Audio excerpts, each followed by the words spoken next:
Bonjour mes amis, que Dieu vous bénisse tous, que le Saint-Esprit vienne sur tous ceux qui participent à cette transmission. Et lui, et seulement lui, a les conditions de nous convaincre de nos péchés, de nos failles, pour qu'alors, une fois convaincus de nos péchés, nous prenions la bonne décision d'en appeler à l'unique qui peut nous sauver, qui est le Seigneur Jésus. Seul le Seigneur Jésus peut nous sauver, personne d'autre. C'est le travail, cela a été sa mission. Son nom dit déjà cela. Il est venu pour sauver. Le Seigneur Jésus signifie sauveur. Donc, le Saint-Esprit est venu, il est venu pour nous convaincre de nos péchés. Et le Seigneur Jésus est venu pour nous sauver, nous pardonner de nos péchés, nous pardonner, nous laver, nous purifier. Donc, j'aimerais que vous sachiez que ce n'est pas notre désir de sensibiliser qui que ce soit en relation à ce que notre Seigneur Jésus a passé là sur la croix.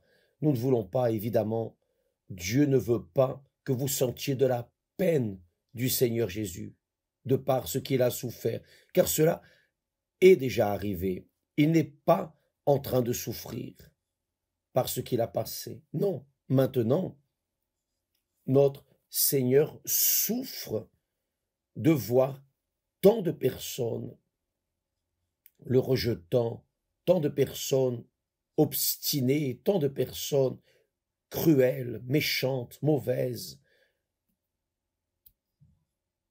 Le pire péché, le plus grand péché, le péché capital, vous savez, lequel est, ce n'est pas la prostitution, le vol ou la pédophilie, ce sont des péchés cruels, difficiles à accepter. Mais le pire péché, le plus vénal, cruel, c'est de ne pas croire dans ce que le Seigneur Jésus a fait pour nous. Vous savez ce que c'est sortir de la gloire, descendre du trône de gloire, de la majesté, venir à ce monde comme homme soumis à toutes les douleurs, souffrances, soumis à toutes les situations terribles que nous tous passons dans ce monde, et même ainsi demeurer impeccable, parfait. Il devait être parfait pour pouvoir être sacrifié pour nous. Et c'est un genre de sacrifice qu'il faisait dans l'Ancien Testament. Quand le pécheur se convainquait de son péché, lorsqu'il faisait ce qui était erroné selon la loi, alors il prenait un agneau, un genre du Seigneur Jésus. Le Seigneur Jésus fut l'agneau de Dieu. Dieu l'a livré pour purger nos péchés. Donc les sacrificateurs dans l'Ancien Testament tuaient les animaux purs, parfaits. Ils ne pouvaient être que parfaits, l'offrande parfaite qui symbolisait le Seigneur Jésus. Et l'offrande que nous devons présenter à Dieu, c'est notre vie entière, impeccable. C'est la plus grande offrande. Mais, comme je disais, le plus grand péché, le péché capital, c'est de ne pas croire dans le Seigneur Jésus. Et il souffre aujourd'hui, car il est passé par ce qu'il est passé, et même ainsi les personnes font peu de cas de lui. Le texte sacré d'Ésaïe, le prophète dit, Dieu dit par la bouche du prophète que ses ennemis, les ennemis de son peuple, blasphèment contre lui, contre Dieu, de manière excessive, de manière incessante. Chaque jour, il blasphème.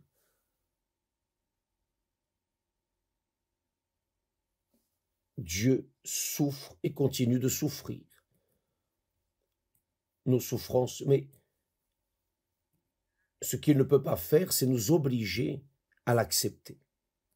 Il ne peut pas faire cela, car cela contrarie sa propre volonté. Mais il nous donne des raisons pour que, de manière intelligente et rationnelle, nous disions « Je reconnais mon péché. Je reconnais. » Voyez, le Seigneur Jésus, nous avons dit hier que il a été obligé, ils lui ont imposé une éponge pleine de vinaigre. Le texte dit, près de la croix, proche des croix, près des croix, il y avait là un vase plein de vinaigre. Et le vinaigre était la seule chose qui pourrait désinfecter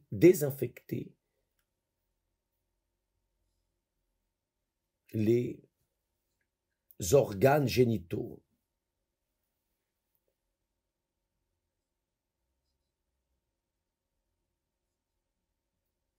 De l'urine, des excréments.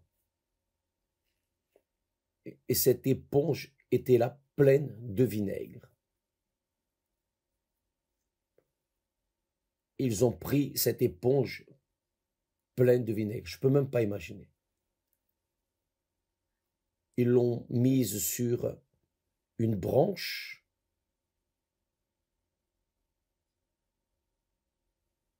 Ils sont arrivés jusqu'à la bouche du Seigneur Jésus. Ils sont arrivés jusqu'à la bouche du Seigneur Jésus. Et quand le Seigneur Jésus a goûté cette chose, ça a été le tir fatal de sa souffrance. Alors il a dit, tout est accompli. Maintenant, c'est fini. Il n'y a plus rien à souffrir pour toutes ces personnes, tout ce peuple. Je suis arrivé à la limite de la souffrance. Mais ça vaut la peine de se rappeler que avant, quand ils ont mené le Seigneur Jésus, qu'il portait la croix, aidé par Simon de Cyrène jusqu'au calvaire, quand ils sont arrivés là, ils ont donné au Seigneur Jésus, avant de le crucifier,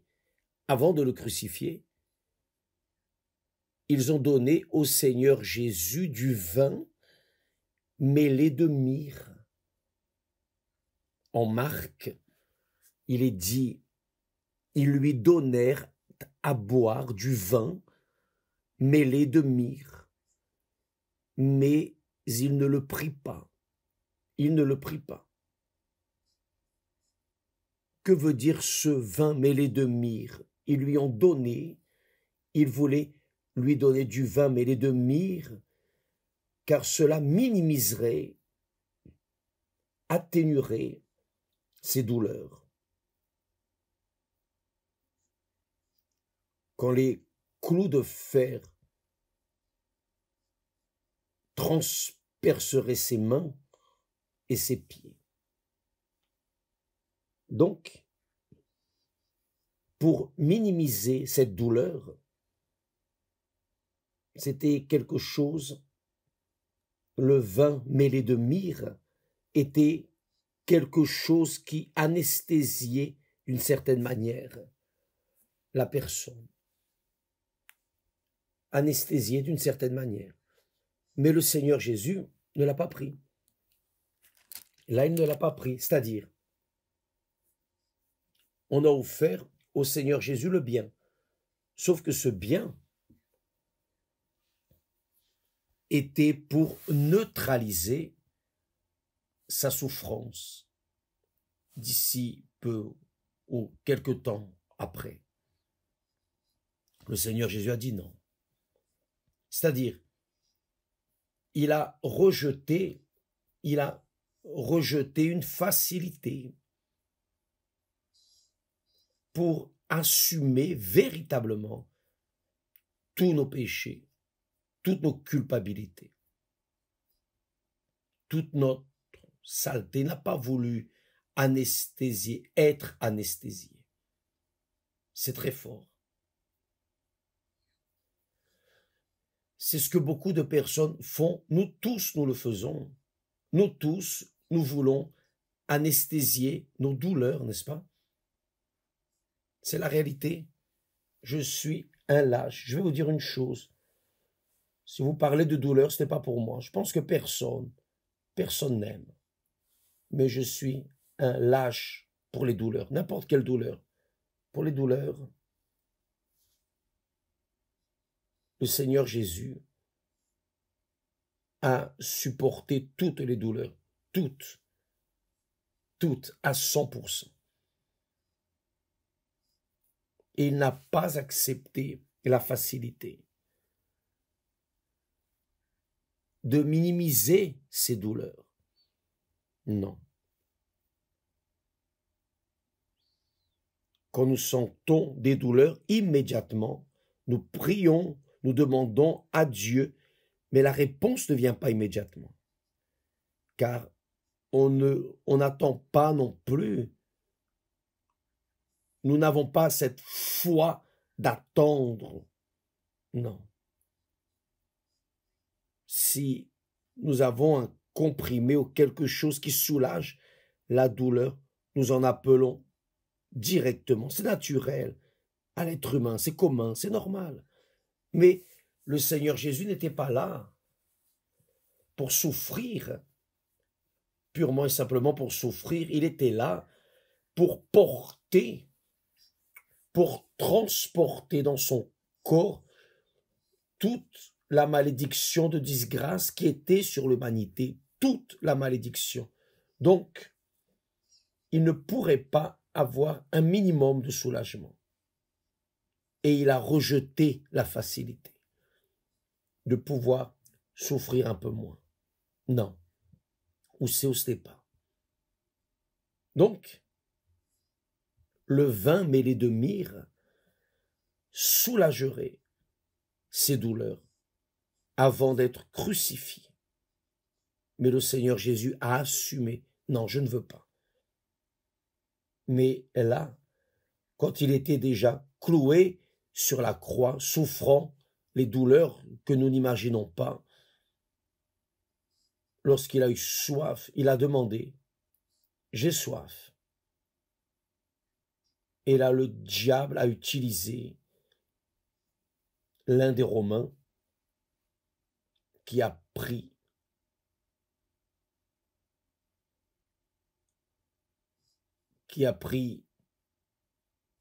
le vinaigre. Ce vinaigre qui avait certainement déjà été utilisé pour le derrière des soldats. Ce vinaigre qui était pourri d'excréments et l'a mené à la bouche de notre Seigneur Jésus. Et lui, désespéré de soif, a goûté.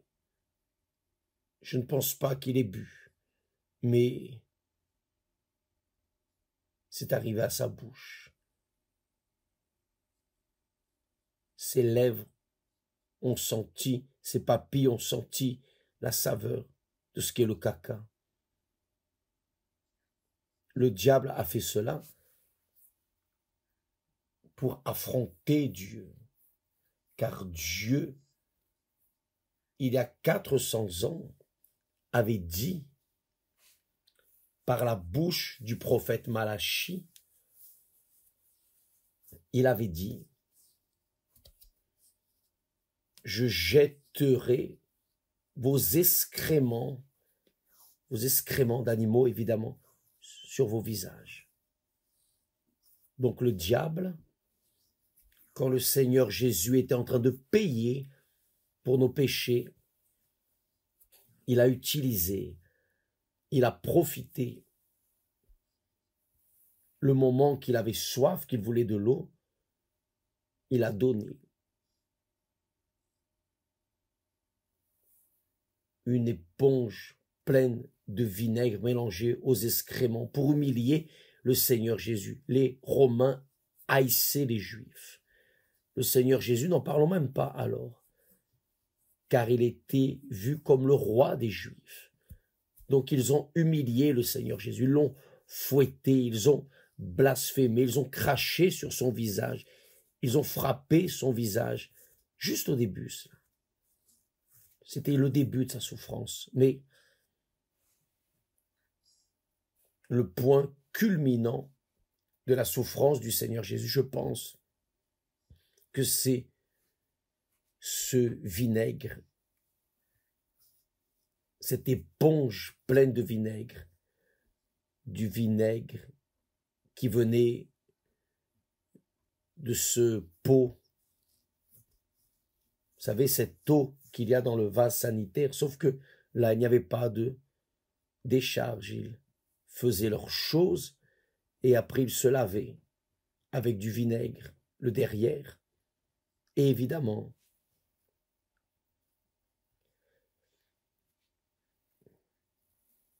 ce vinaigre devait être, Dieu seul sait. Et il a supporté. Il a supporté à cause de nos péchés.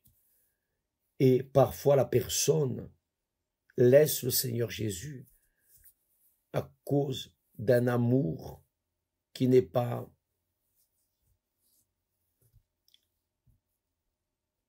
laisse le Seigneur Jésus à cause d'un mal de tête, laisse le Seigneur Jésus parce que la personne ne veut pas être humiliée à cause du Seigneur Jésus. Le Seigneur Jésus a été humilié sur la croix. Il a été mis dans la honte sur la croix par ses agresseurs. Il a tout passé, tout à cause de nous. C'est pour cela, mes chers amis,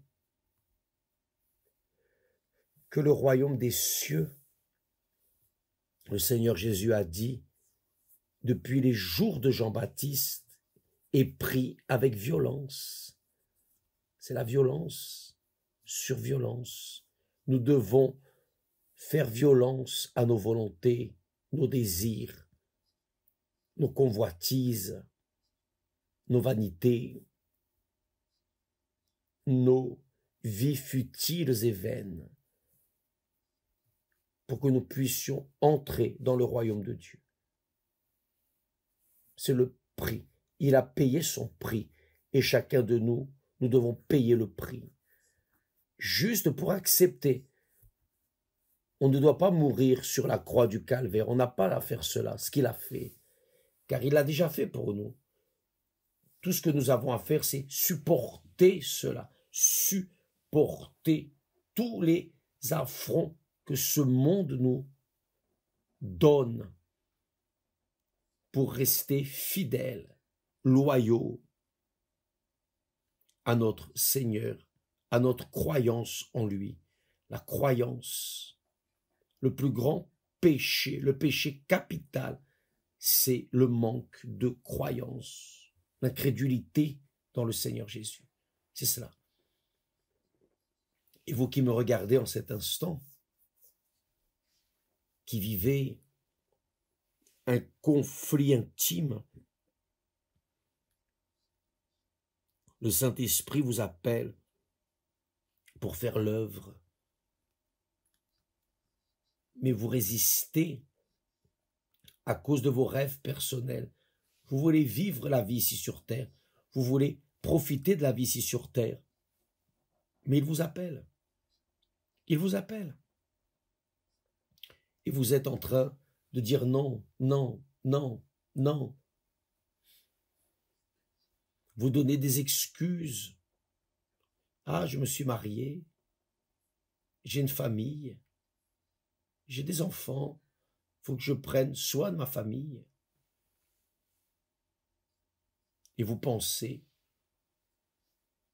que ces excuses seront considérées. Elles ne le seront pas, mes amis. Il vous appelle. S'il vous appelle, dites tout de suite oui, tournez le dos à tout et tous et faites ce qu'il a ordonné. Car ça, c'est le choix qu'il a fait. Quand il nous appelle pour l'œuvre, c'est parce qu'il nous a choisis pour cela. Quand il a appelé Lévi, qui est Matthieu, il était dans un emploi merveilleux, collecteur d'impôts, il était haï par les Juifs, mais il avait des bénéfices, il avait une vie riche, remplie, commode, confortable.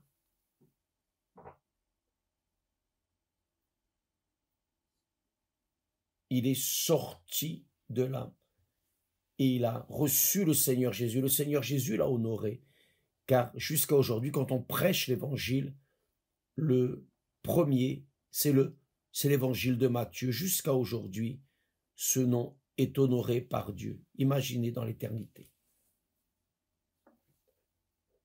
Donc, mes amis, ne restez pas en train de pleurer pour le Seigneur Jésus. Pleurez pour vous-même, comme lui-même a dit. Quand il a dit à Marie et aux autres maris, ne pleurez pas pour moi, pleurez pour vous, pleurez pour vos enfants. Car le Seigneur Jésus a terminé le parcours, comme il a dit, tout est accompli.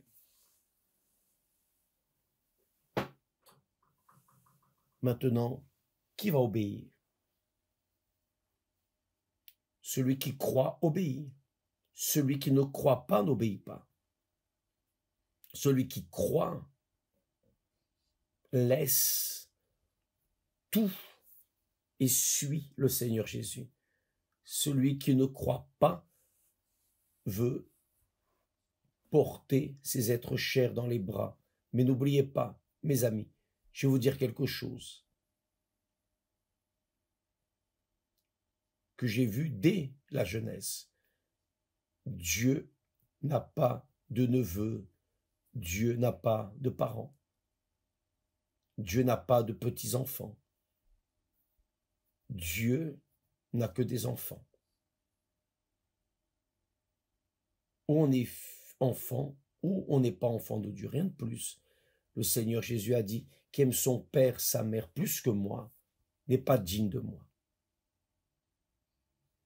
Qui aime son épouse, son époux, fiancé, qui que ce soit, plus que moi, n'est pas digne de moi. Et réellement, il a les raisons de dire cela, car ce qu'il a passé, il a passé pour ceux qui croient en lui, grâce à Dieu. C'est pour cela que qui croit en lui est béni, qui ne croit pas, et la malédiction est déjà maudit. Il se maudit lui-même, car il ne croit pas. Ceux qui croient en lui sont bénis, sont heureux. Ceux qui ne croient pas sont maudits. Donc, avant de partir de cette terre, pensez-y, raisonnez, car votre corps restera là, vos beaux yeux resteront là. Les vers vont les manger, toute votre beauté toute votre richesse, toute votre gloire de ce monde va rester là. Mais votre âme, où va votre âme? Où va votre âme? C'est vous qui décidez. Il a bu le vinaigre. Le vinaigre sale d'excréments humains, il l'a bu. Il n'a pas bu. Il a dû cracher. Il a craché à l'instant. C'est terrible, rien que d'y penser. Avez-vous compris, mes amis? Pensez-y. Peut-être que pour des choses insignifiantes, vous avez laissé l'église, vous êtes resté sans église, parce que le pasteur a dit quelque chose que vous n'avez pas aimé, mais vous saviez que c'était vrai. Ou votre frère, ou un mauvais frère vous a maltraité dans l'église, et vous avez laissé l'église. Ah, vous avez laissé l'église. Ah, l'évêque, j'ai laissé l'église, mais je n'ai pas laissé le Seigneur Jésus. Vous vous êtes éloigné de la famille, des enfants de Dieu. Où êtes-vous? Vous vous êtes éloigné du feu, des braises. Vous êtes devenu comme un charbon. Votre vie est comme un charbon abandonné. Pourquoi ce charbon? Sans valeur. C'est la réalité, qui ne sert à rien. C'est la réalité. Pensez bien. Pour peu de choses, des choses insignifiantes, des caprices, un orgueil, l'orgueil de votre nom,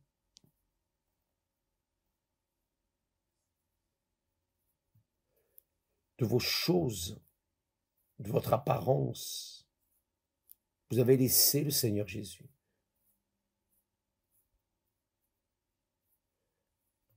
Mais il a dû goûter des excréments humains qui ne servent à rien, qui doivent être exclus de la terre. Les excréments des animaux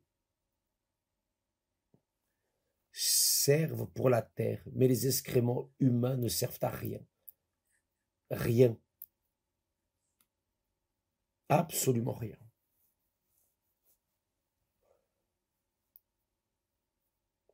Et vous avez échangé la gloire de ce monde. Vous échangez la gloire éternelle contre la gloire de ce monde. C'est très fort, très fort. Le Seigneur Jésus n'a pas accepté de boire du vin mêlé de myrrhe qui diminuerait sa douleur, soulagerait sa douleur. On dit que quand l'enfant va être circoncis, quand il a 8 jours, quand l'enfant va être circoncis dans le judaïsme, on lui donne une goutte de vin pour que l'enfant reste un peu, pour ne pas sentir de douleur, autant de douleur. Le Seigneur Jésus a évité, a dit non, je vais tout accepter. Je vais accepter toute la souffrance, toute la douleur, toute l'humiliation, toute la honte. Je vais tout accepter, tout. Mais je vais porter toute la malédiction de ceux qui croiront en moi, grâce à Dieu. Alléluia, grâce à Dieu. Ça, c'est la richesse que Dieu donne à chacun de nous. Qui rejette, évidemment, la majorité rejette. Que peut-on faire? Mais qui accepte?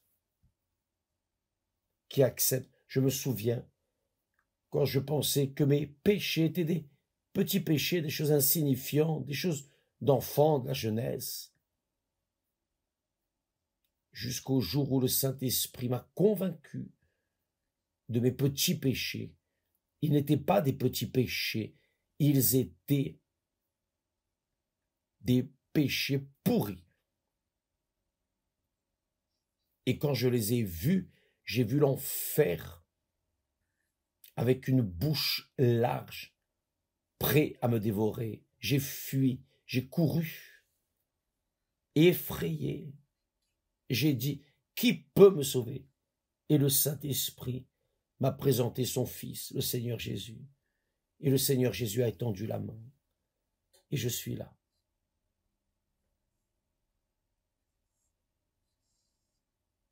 Cela fait 60 ans, 61 ans. Grâce à Dieu. Alléluia. Et c'est ce que je veux que vous ayez. C'est la plus grande richesse. C'est la gloire que Dieu nous donne. La gloire de notre salut. Il vous donne cela. Tout. Tout ce que vous n'imaginez même pas. Il veut que vous l'ayez. Mais il ne va pas forcer. Il ne va pas vous prendre par le cou. Tu dois m'accepter. Non. Nous, on a envie de faire ça avec les personnes. D'attraper le cou. Oh, espèce de têtu orgueilleux. Voilà, regarde, ça ne sert à rien. Ça ne sert à rien. Bien. Pensez bien, mes amis.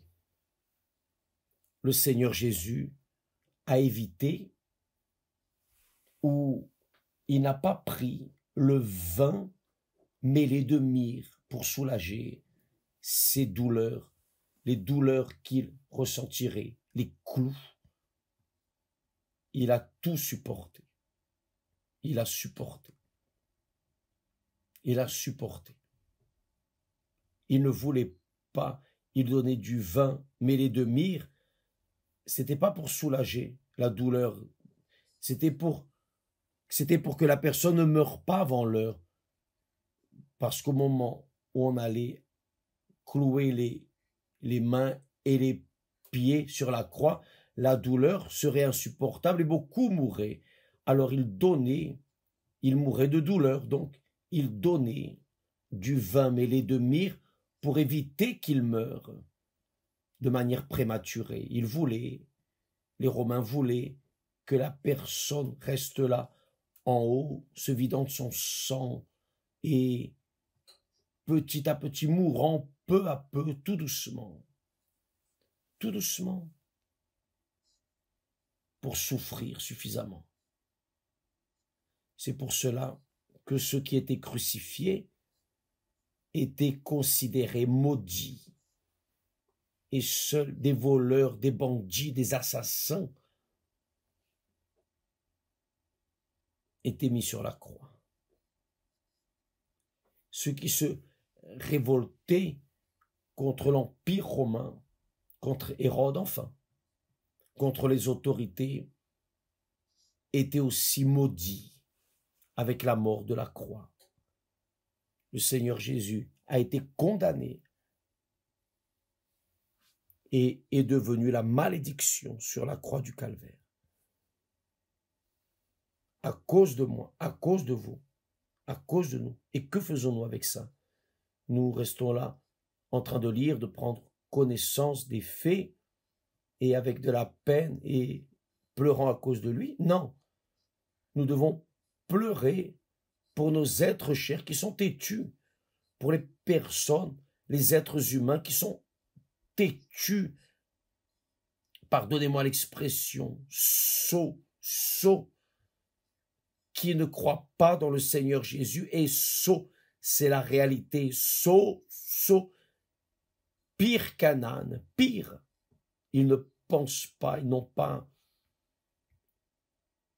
la moindre conscience de ce que veut dire l'âme, leur âme, qui ne meurt pas, elle est éternelle. L'âme ne meurt pas. Et ça ne sert à rien d'allumer des bougies. On peut mettre le feu sur la terre. Cela n'allumera rien, ça ne servira à rien pour les âmes. qui se sont perdus. Rien ne sert. Des messes, rien ne sert. Des souvenirs ne servent à rien. Rien ne va changer le destin des âmes quand elles passent dans l'éternité sans avoir cru dans le Seigneur Jésus-Christ. Vous devez savoir cela. Quand une personne meurt et a rejeté le Seigneur Jésus, elle est en enfer. Si ma mère est morte et a rejeté le Seigneur Jésus, elle est en enfer. Je ne peux rien faire, mais elle a accepté. Si papa est mort et a accepté le Seigneur Jésus, Dieu seul sait. Il a même été baptisé. Mais s'il n'a pas accepté, il est en enfer et je ne peux rien faire non plus. Que vais-je faire? Je vais pleurer. Ça va servir à rien. Rien ne va résoudre. Rien. La personne passe dans l'éternité, mes amis. Il n'y a plus rien à faire. La personne est morte, elle est morte, c'est fini. C'est fini. Le corps. Mais l'âme commence déjà sa pénitence. Elle commence dans son amertume, ses cris de douleur. Si vous voulez en savoir plus à ce sujet, lisez l'évangile de Luc, chapitre 16, du verset 19 au 32. Du verset 19, chapitre 16 de Luc, verset 19. Quand le Seigneur Jésus parle de l'histoire, ce n'est pas une parabole, non, l'histoire du riche et de Lazare. Que Dieu vous bénisse tous et à demain, au nom du Seigneur Jésus. Amen.